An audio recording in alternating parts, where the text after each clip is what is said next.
iniciar aqui as perguntas, tá bom? Então, vamos lá. Então, boa tarde para todos vocês. Vamos iniciar aqui o assunto a respeito da geopolítica mundial, tá certo? E da inserção do Brasil na economia mundial, tá bom? Só deixando bem claro, esse daqui é um slide da professora Fernanda Brum Lopes, geógrafa, certo? Um slide muito legal que eu peguei, tá bom? Aqui na internet. E vale a pena a gente estudar por ele. Tá um slide muito bem organizado, tá bom?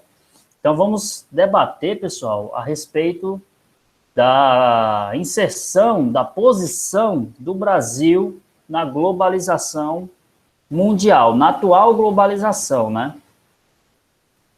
A gente pode perceber, pessoal, que a globalização é um processo que tende a tornar o mundo muito igual, tá certo?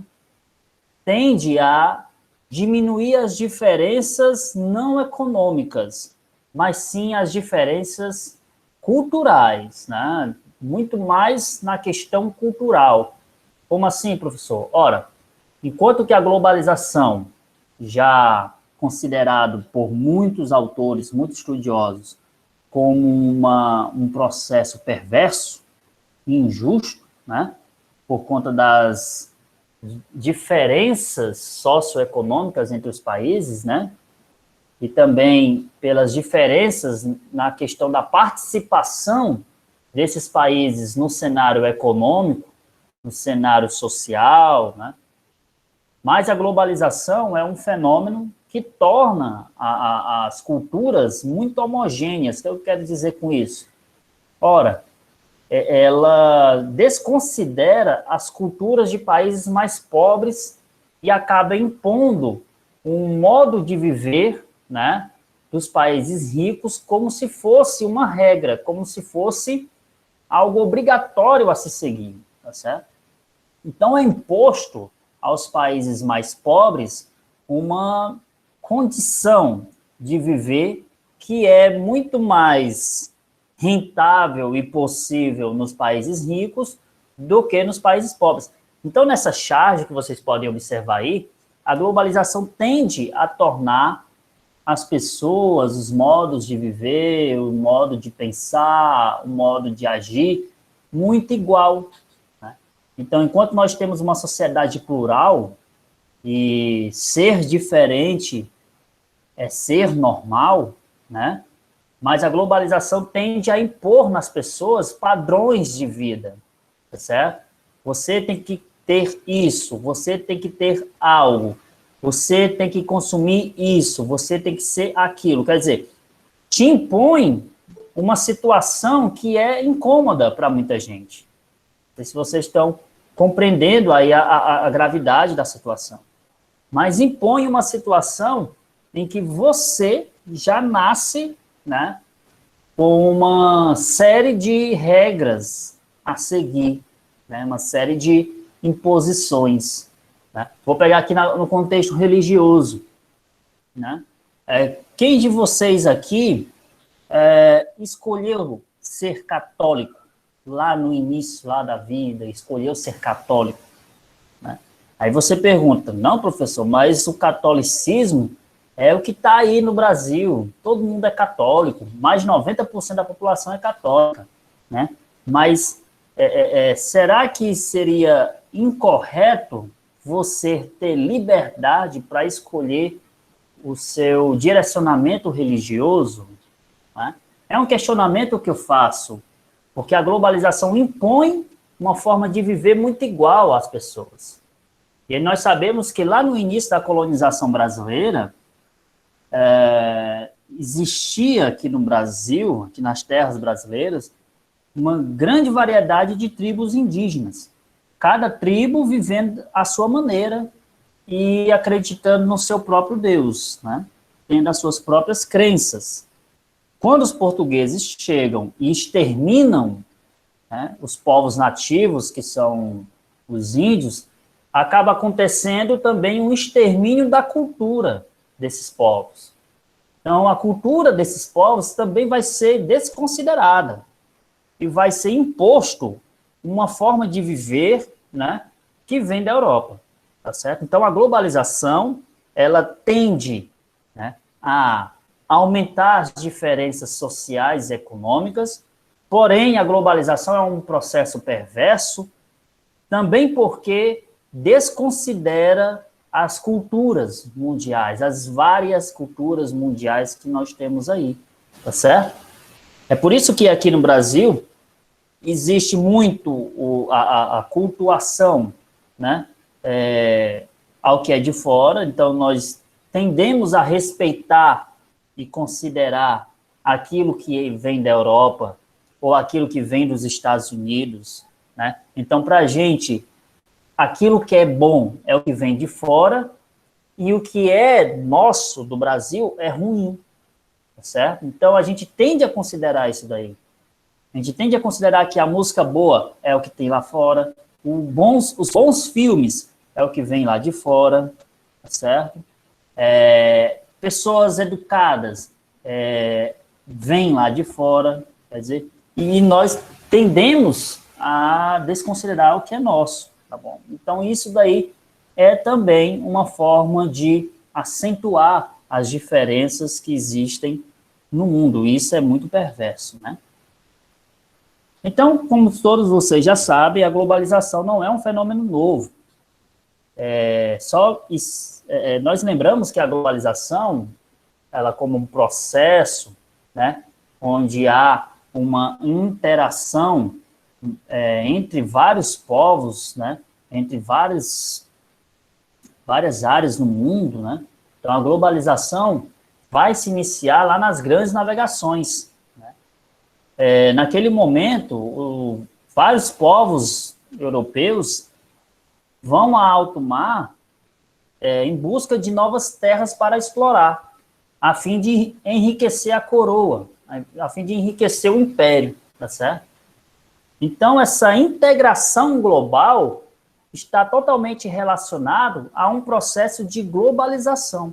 A globalização é esse fenômeno em que o mundo começa a se integrar. Só que essa integração, ela não é igual, é uma integração desigual. É uma integração em que existe o opressor, aquele que quer sair lucrando, né, a partir da exploração em massa, e existe o oprimido, aquele que, de certa forma, não conhece a realidade mundial, tá certo?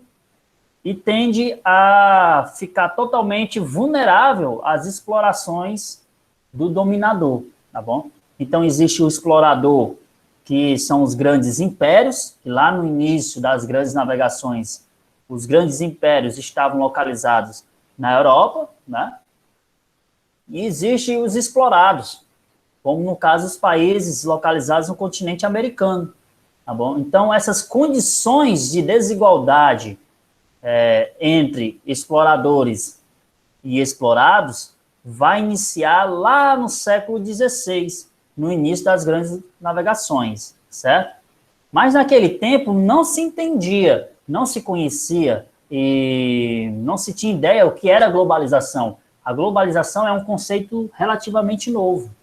É um conceito que vem a se postar agora, né, com os estudos acerca da maior relação e interdependência entre os países no cenário econômico, tá bom? A Maria Clara está falando aqui, né?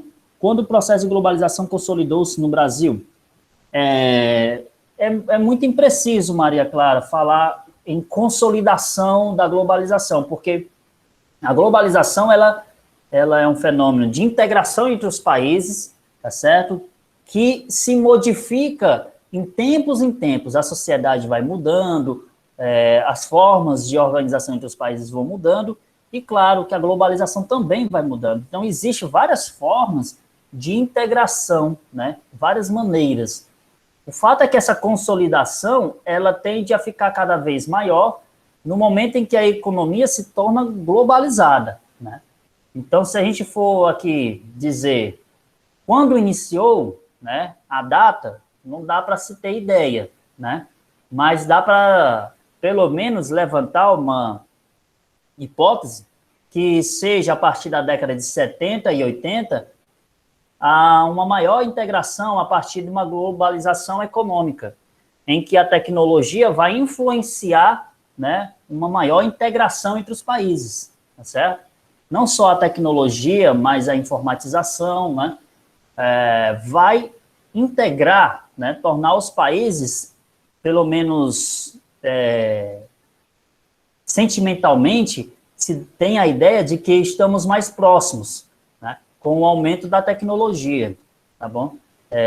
E isso é o momento em que o mundo está muito mais integrado. Então, se a gente for demarcar aqui o início de uma maior integração, vai se dar a partir dessas décadas de 70 e 80.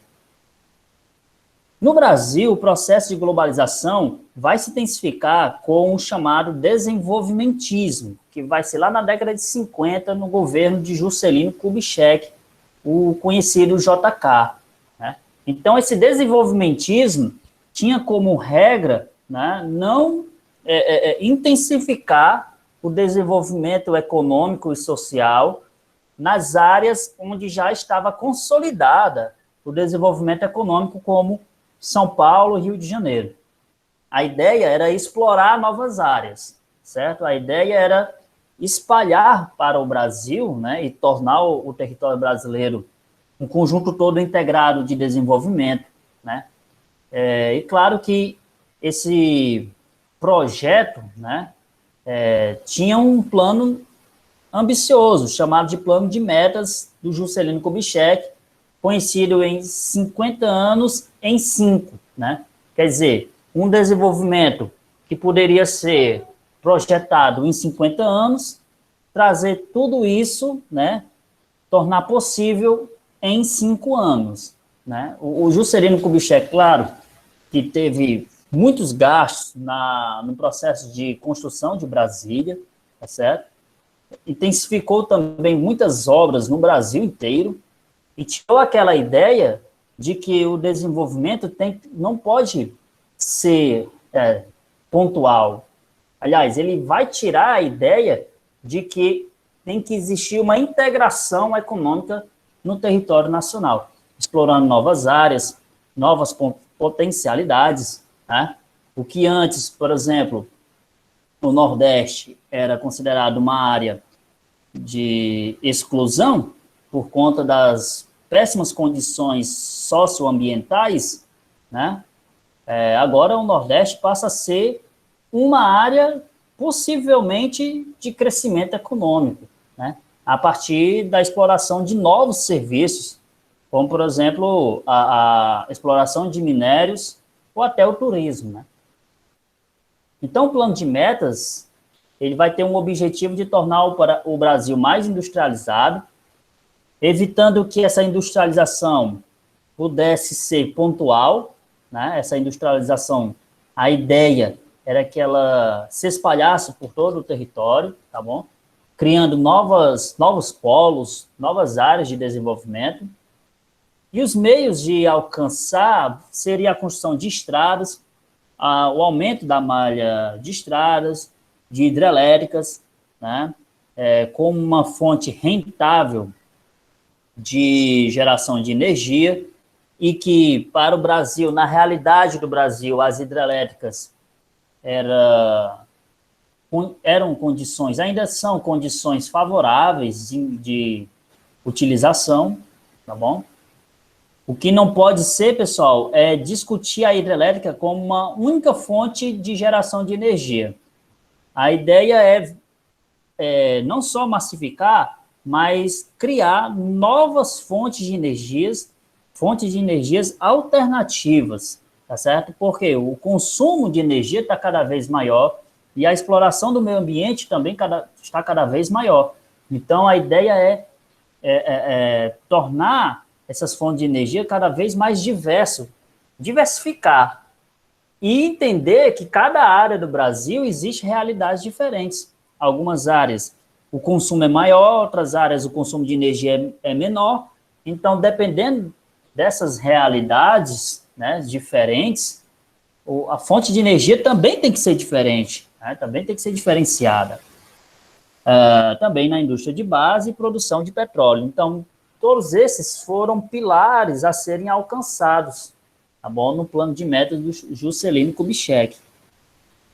Houve um milagre econômico na ditadura militar, tá certo? Então, o Brasil atingiu altas taxas de crescimento econômico na ditadura militar, de 68 a 73. Claro que isso tem tudo a ver com a relação, né, do Brasil com o comércio externo. Então, a ditadura militar trouxe um crescimento econômico exponencial, né, para o nosso país, tá bom? E esse crescimento, em 2014, foi de 0,1, tá bom? É claro que durante o crescimento dessa economia lá na ditadura militar, ela não foi constante, porque depois desse crescimento houve muitas ingerências, muitos problemas administrativos dentro do Brasil, que fez com que o Brasil se tornasse um país devedor na década de 80, né? Então, na década de 80, o Brasil começou a não mais crescer e começou a dever, tá bom? Principalmente por conta de problemas administrativos, né? E problemas de relações externas com outros países. Opa, parece um aluno entrando aí. Bora lá. Então, a China, pessoal, em 2014, a gente for comparar com o Brasil, que só cresceu 0,1%, o Brasil, no ano passado, não tem esse dado, mas nos 2 últimos anos, o Brasil tem crescido 0,3%, 0,2%. Então, o Brasil está nessa realidade de 0,1%, 0,2%. Aí tem aluno que diz assim, professor, mas é pouco, 0,2%, 0,1%. Mas se a gente for observar o quanto de dinheiro equivale a 0,1%, está na cifra de muitos bilhões de dólares, né? E todo o crescimento é bem-vindo, porque todo dinheiro a mais pode ser investido em vários serviços. Educação, saúde, infraestrutura, saneamento básico, né? Se a gente for comparar com outros países, também do BRICS, como a China cresceu 7,4%, e a Índia cresceu 7,2%. Nos últimos anos, a China foi um dos países que mais cresceu economicamente no mundo, tá certo? Isso vai se dar por conta da expansão comercial que a China vai ter no mundo inteiro. E também na valorização do mercado interno. Então, a China tem um mercado interno muito forte, né?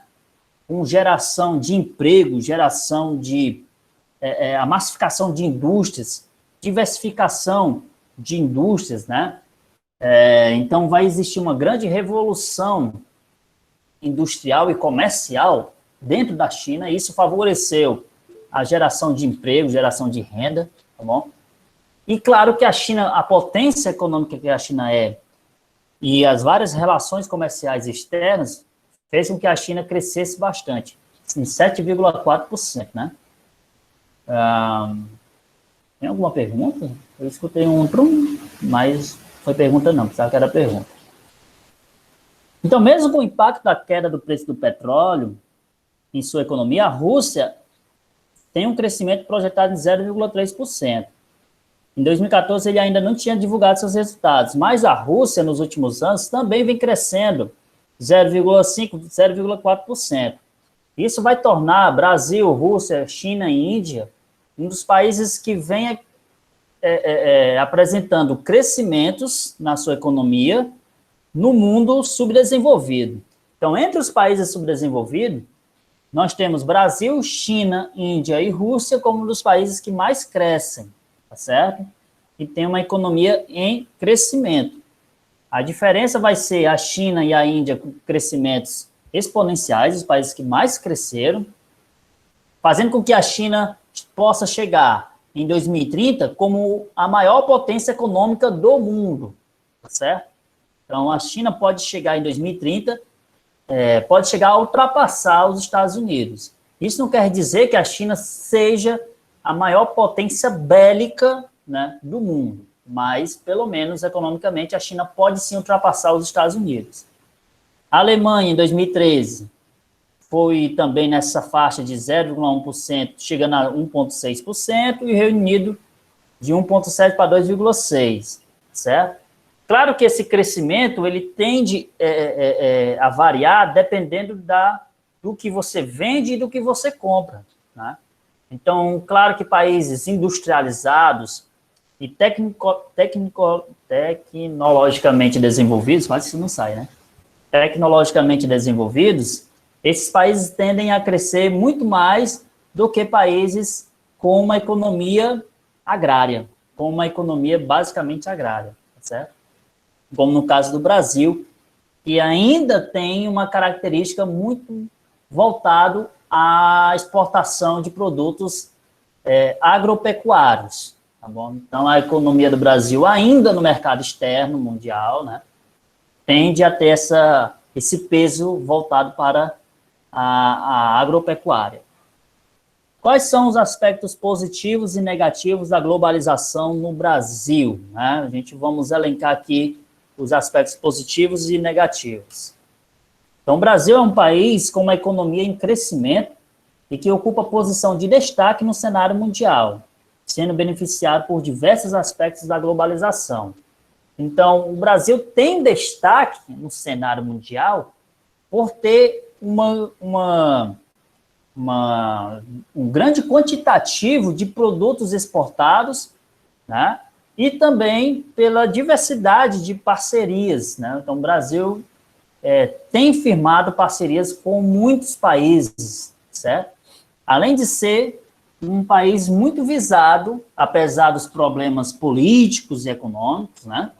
Mas o Brasil ainda é um país muito visado por empresas internacionais, né? Por transnacionais. Então, um ponto positivo é que a economia brasileira está aberta para o mercado externo. Dificilmente o Brasil tem pontos discordantes com países de fora. O Brasil mantém relações com muitos países. Isso faz com que aumente o número de compradores, né? E aumentando o número de compradores, aumenta-se também a produção dentro do Brasil, né? Então, quanto mais comprador, mais eu produzo e mais eu gero renda, mais eu gero riquezas, né? E o Brasil vai se tornando aí um dos grandes exportadores de commodities atualmente, né? Então, nós temos uma produção muito voltada para a agropecuária, tá certo? Então, o Brasil se destaca nesse campo da agropecuária e na extração de petróleo. Então, o Brasil, nos últimos anos, vem crescendo e vem se destacando na exportação de petróleo, principalmente com a descoberta de uma grande riqueza nos mares brasileiros, né, que é o pré-sal, tá bom? Então, isso vem a tornar a economia do Brasil muito mais poderosa e em destaque no mundo, tá bom? E a exploração mineral. O Brasil exporta muitos minérios lá para fora, tá bom? Outro ponto positivo que nós podemos elencar é que a inflação ela está cada vez menor, se a gente for comparar com a década de 90, né, com 94, lá no início do Plano Real, chegando em 98, o Plano Real é lá em 94, mas nos anos de 98, 99, nós tínhamos uma inflação muito alta, muito alarmante. Nos anos 2000, né, 2001, 2003, 2004, a inflação era muito alta também, né? Então, hoje, se a gente for comparar com 10 anos atrás, com 15 anos atrás, nós temos uma inflação em queda. Claro que a nossa situação hoje ainda é preocupante por conta da pandemia. A inflação, ela está aumentando por conta de todo o cenário pandêmico que nós estamos vivendo, né? Mas, tendencialmente, a nossa inflação, para quem não sabe, a inflação é uma desvalorização, né, da moeda. Então, a inflação ela está baixando. E isso vai favorecer ao consumo, vai favorecer a compra e a venda, tá certo? Vai aquecer a economia, certo? Isso favorece o mercado interno, aumentando o poder de compra e de venda, certo? Então, apesar de todos os problemas que nós estamos vivendo, antes da pandemia, nós tínhamos uma situação, né, econômica em crescimento favorável. Outra coisa, o Banco Mundial vem afirmando que de 90 a 2009, 60% dos brasileiros passaram a um nível de renda maior. Ao todo, 25 milhões de pessoas saíram da pobreza extrema ou moderada, afirma o documento. Então, o Brasil, né, lá da década de 90 até 2009, vem baixando o número de pessoas em situação de pobreza extrema, né? A ONU e os órgãos financeiros, eles consideram que uma pessoa, uma família, né, uma família de 3 ou 4 pessoas, está em situação de pobreza extrema quando essa família consegue ter uma remuneração mensal de até R$ 70, certo? Então, considera-se pobreza extrema quando uma família de 3, 4 pessoas tem uma remuneração mensal de R$ 70, né? Então, esses números vão baixando. Baixando por quê? Porque nós tivemos, durante os anos 2000, né, aqui no século XXI, vários projetos, vários programas governamentais que ajudaram a diminuir essa diferença, essa desigualdade social, tá certo? Então, vários projetos de auxílio às famílias mais pobres, de auxílio às mães, né, que não tinham condições de colocar, de dar uma vida satisfatória para o seu filho, né? Projetos também de auxílio a custos diversos aqui no Brasil, favoreceu a diminuição da pobreza extrema, sem falar também com serviços, né, de creches, escolas, hospitais, que vem intensificando, que vem melhorando, pouquinho, mas vem melhorando, né? E isso também ajudou a melhorar a qualidade de vida do brasileiro, certo? A Laura está falando aqui, tio, o senhor viu que a exploração de minérios em Maceió está afundando a cidade? Eu não vi, Ana Laura, não vi, mas isso é uma realidade, viu? Isso acontece constantemente. A alta exploração de minério tende a afundar, sim, o solo.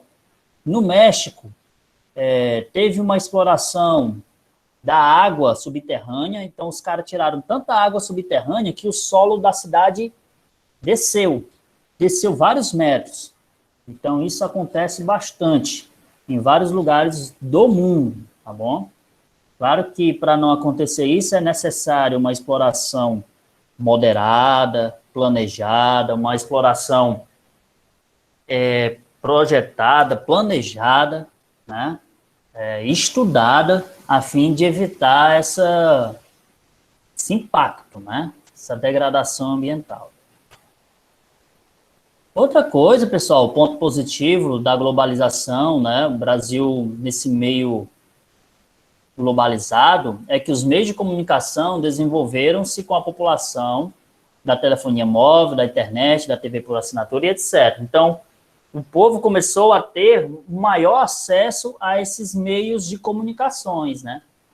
Então, por exemplo, com o maior poder aquisitivo, as pessoas puderam ter maior acesso a televisões de uma melhor qualidade. As pessoas começaram a ter melhores condições de ter um celular, melhores condições de ter acesso à internet, TV por assinatura, né?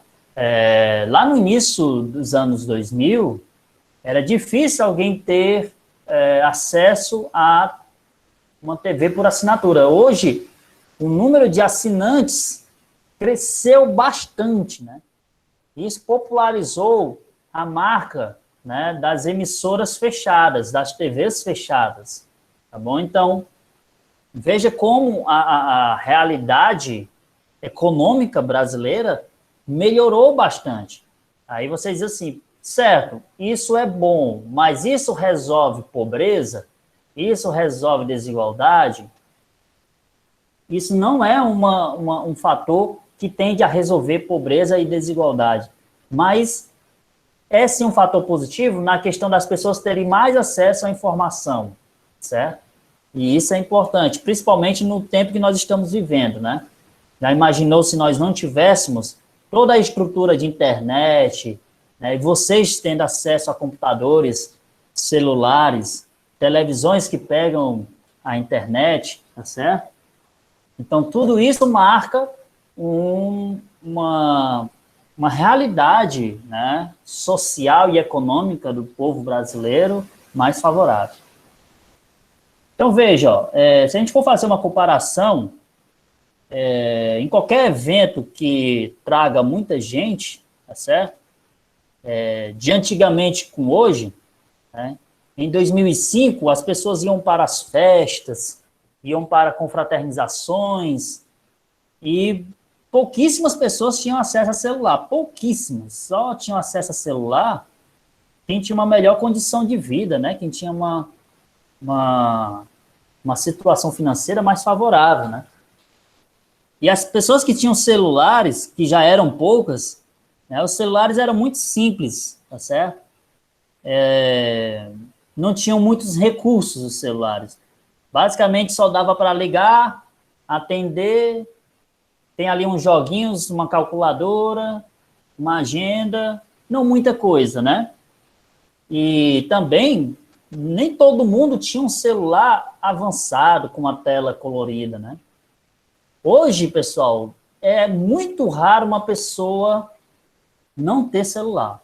Hoje é muito raro. Hoje, praticamente todo mundo tem celular. Se massificou, né? Aí você pergunta, pronto, por que hoje todo mundo tem celular? Por que hoje todo mundo tem acesso? Por que isso está acontecendo?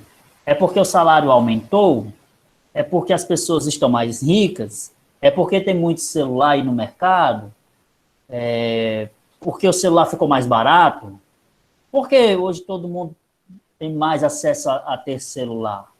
Né? O William está falando assim, simples comparado a hoje, porque antes era um luxo. Antes era um luxo, verdade. Né? Hoje, muita gente tem acesso ao quê? Celular, moto.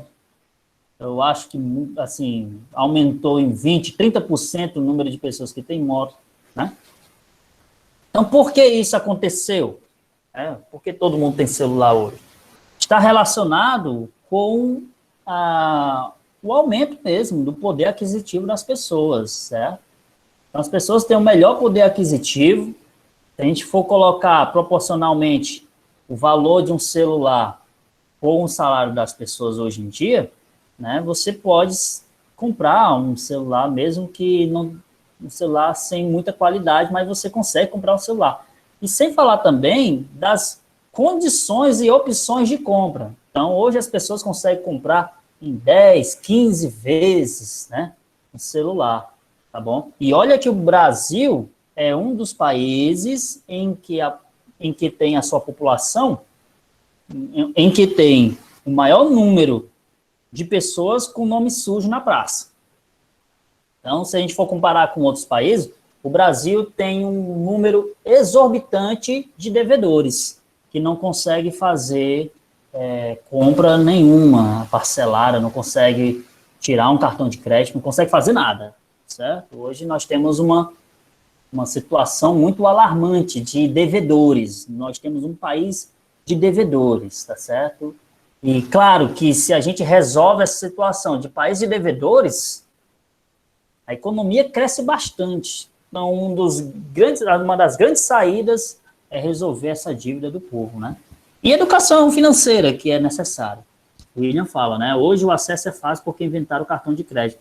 Tem um cartão de crédito, né? Que facilitou a compra de muita coisa, tá certo? Então, os bancos também já têm muitos recursos para conceder crédito, tá certo? Crédito com taxas não vou dizer que são baixas, mas também não são tão altas. As taxas dos bancos brasileiros é uma das mais altas do mundo, e é injusto, né? Injusto. Eles colocam taxas de 8%, 10%, né, de juros. Mas por que eles fazem isso? Porque eles sabem que o brasileiro já tem uma fama de mal pagador. O brasileiro tem fama de mal pagador, então vamos cobrar muitos juros, tá certo? Então, essa realidade já mostra como nós estamos hoje, em um mundo com avanço tecnológico, em um mundo totalmente voltado, né, para a mídia, né, para o mundo da informação, da tecnologia. Né? Aí eu volto a perguntar para vocês, isso resolve pobreza? Isso resolve desigualdade social? Na verdade, isso é só uma técnica, mas isso não resolve diferenças socioeconômicas, né? Aí aqui tem outra charge, né? Só para a gente mentalizar. O cara vai lá no padre e pergunta, padre, eu pequei. Ao padre, já estou sabendo. Quer dizer, o padre mal conversa com o cara, mal sabe quem é o cara, e já sabe que o cara pecou porque ele viu lá no Facebook do cara que o cara fez uma coisa ruim lá, uma coisa errada. Né? Então, veja a forma como nós estamos utilizando os meios de comunicação, né, as redes sociais, e como essas redes sociais alteram a forma de relação social, a forma de vida, como essa rede social ela altera o nosso comportamento, né? Altera a forma de interação social, tá bom? O padre tá nessa, né? O William fala aqui, se a educação financeira fosse ensinada na escola, as pessoas começariam a enxergar o dinheiro de outra forma. Verdade, né, William? A educação financeira é necessária, né?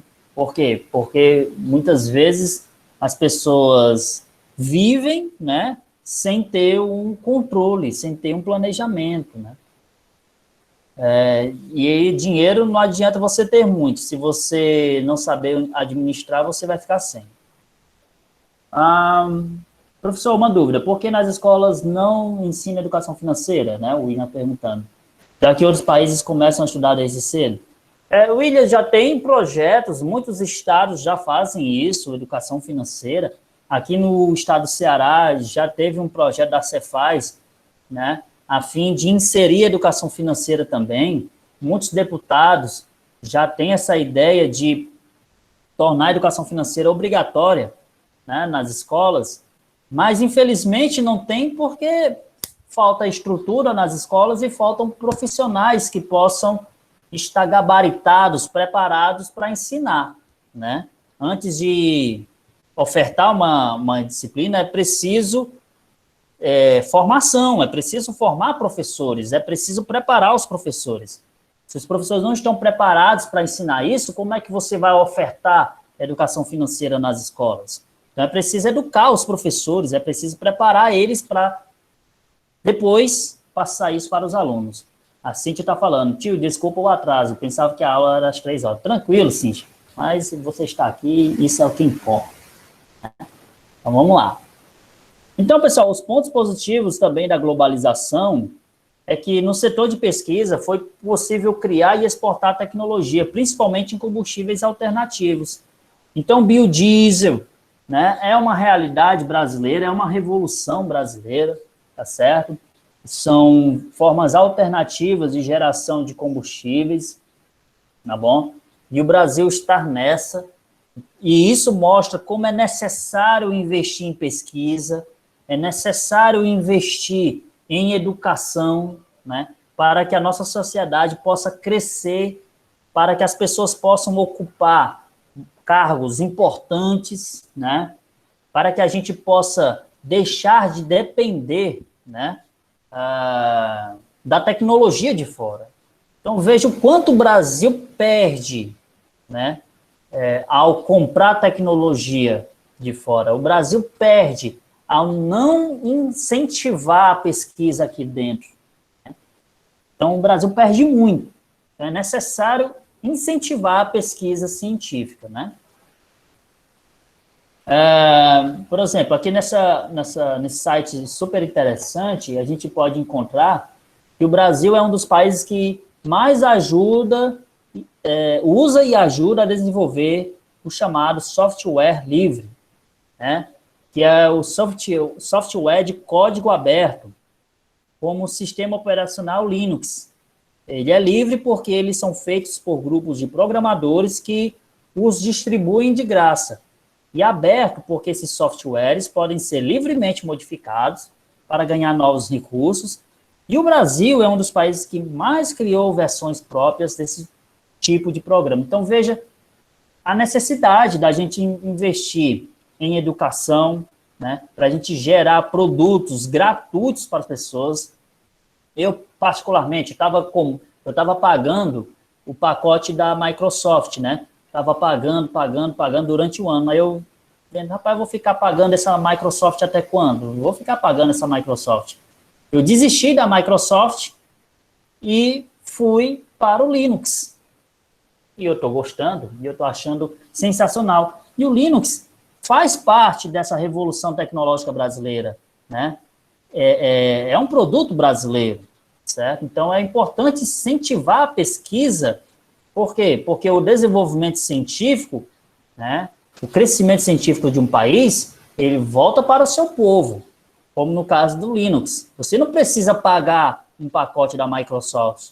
Se você não tiver dinheiro para pagar um pacote da Microsoft, você vai lá e baixa gratuitamente um pacote do Linux. Olha que beleza. Fruto do conhecimento, do desenvolvimento científico aqui no Brasil. É essa a saída.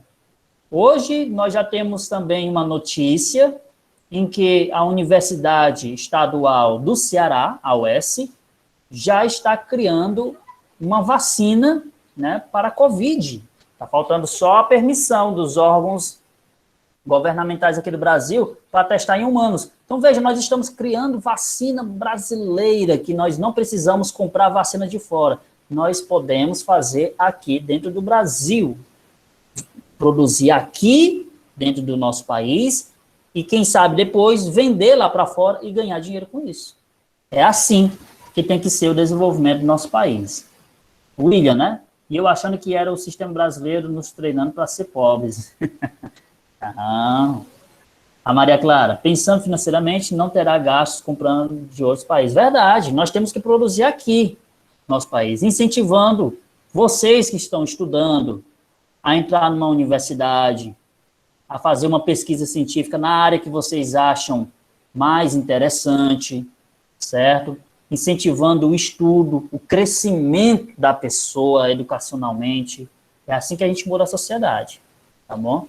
E não incentivando essas pessoas a ficarem presas a trabalhos dentro de indústrias, ficarem presas a trabalhos dentro de fábricas, ficarem presas a empregos em loja. Não que isso seja errado, mas isso não é o ideal. O ideal é que as pessoas possam aí crescer, né, profissionalmente, né? E a forma de crescer profissionalmente é na escola, depois na universidade, né, e depois na sociedade. Outro ponto positivo, o parque industrial brasileiro tem aumentado muito e encontra-se diversificado em processo de descentralização. Então, veja como hoje existe uma descentralização das indústrias brasileiras. Antigamente, era tudo muito pontual, no eixo Rio-São Paulo, e aí, a partir da década de 90 para cá, houve um processo intensificado de descentralização industrial. Muitas indústrias começaram a se fixar no sul do Brasil, depois foram para outras regiões no centro-oeste, no norte, né, e também no nordeste. Quer dizer, elas se espalharam, né, e isso mostra um processo de descentralização que tem tudo a ver com o crescimento brasileiro, né? o ponto positivo da globalização. Agora, os pontos negativos, pessoal, é que existe um intenso êxodo rural, né, devido ao crescente desemprego ocasionado pelo avanço tecnológico, com substituição do trabalho humano por máquinas, provocando uma grande concentração populacional nas periferias dos grandes centros urbanos. É aquela situação, o governo impõe crescimento tecnológico, né, no campo, mas esquece do povo, esquece que aquele cara que estava trabalhando lá no campo, ele vai ficar sem renda, ele vai ficar sem emprego, né? Ele esquece de formar aquele cidadão, ele esquece de que aquele cidadão ele precisa de um emprego, de uma renda, né? Então, muitas vezes o governo acaba se preocupando em incentivar o crescimento tecnológico, incentivar a inserção, a fixação de indústrias tecnológicas, de maquinarias no campo, mas ele esquece de formar esse cidadão. Ele esquece de dar condições de crescimento educacional para esse cidadão. E aí é que está o pulo do gato, tá certo? Não adianta ter um país tecnológico em uma realidade que o povo é mal educado. Não adianta ter um país com desenvolvimento tecnológico de um povo que não tem conhecimento tecnológico. Tá? Eduardo, né, falando aqui, professor, como ocorre a inserção no Brasil no processo de globalização? Então, assim, Eduardo, o Brasil, ele tem muitos pontos positivos, como mostrei para vocês, né? Mas ainda nós estamos numa realidade social muito perversa, como estou falando aqui, né? Qual é a perversidade que nós estamos vivendo? É que boa parte da população, ela não participa desse crescimento. O Brasil cresce bastante, mas isso não se volta para a realidade das famílias, né? Você pensa assim, o Brasil cresce tanto, e por que ainda continua muito alto o número de pobres no Brasil? E por que o Brasil ainda continua sendo um dos países mais desiguais do mundo? Né? Porque aí você tem que pensar, como é que vai se voltar todo o crescimento econômico para a realidade das pessoas? É como eu falei, não adianta ter crescimento econômico se nós estamos numa condição social deplorável, de pessoas sem acesso à educação de qualidade, a uma saúde de qualidade, a saneamento básico, infraestrutura das cidades, certo? Então, conhecimento por si só não enche barriga de ninguém, né? Então, veja que as cidades, elas se tornaram grandes problemas administrativos. Problemas, pessoal, que é quase sem solução, sem resposta, né? Outro ponto negativo, a desigualdade entre regiões do Brasil, né? Entre classes sociais.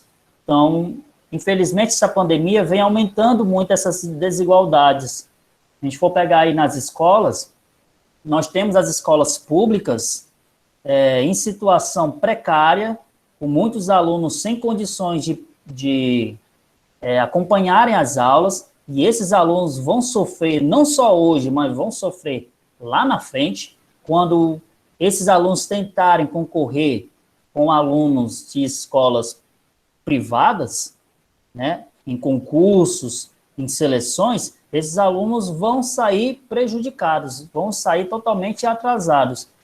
E isso tende a aumentar a desigualdade entre as classes sociais, certo? Outro ponto negativo, o serviço de educação e saúde não atende à população de maneira igualitária, não proporcionando a todas as pessoas acesso a esse serviço. Então, enquanto nós temos os serviços particulares de melhor qualidade, melhores estruturados, certo? Um serviço em que você observa melhores condições de trabalho, de ensino, os serviços públicos, eles são esquecidos, são mal administrados, né? Passam por atentados corruptivos, vou utilizar esse termo aqui, né? Quer dizer, sofrem com corrupção. Então, o serviço público, né, o serviço público no geral, ele é muito maltratado.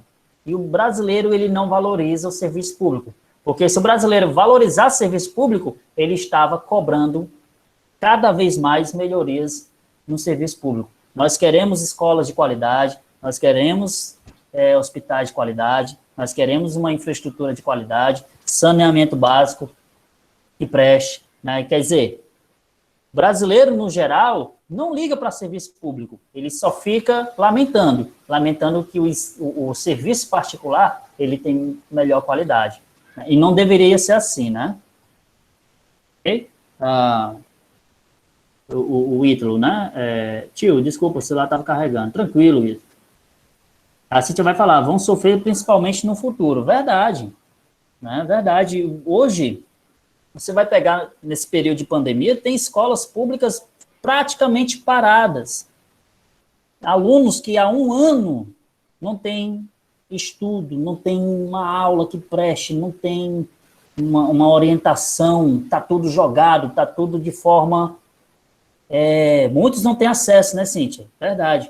Então, uma realidade, assim, deplorável, certo? Então, muitos alunos estão mais de um ano parados. Aí você vai para o ensino privado. Minhas duas sobrinhas, aliás, todos os meus sobrinhos, eles estudam em escolas particulares. E eles estão tendo aula mesmo, aula normal. Eles não pararam. E aí você pode observar o abismo dos alunos de escola privada com alunos de escola pública. Ainda bem que a gente aqui no ensino médio, a gente não está sentindo tanto, porque vocês estão tendo algumas aulas, mas a preocupação é com quem não tem acesso de jeito nenhum.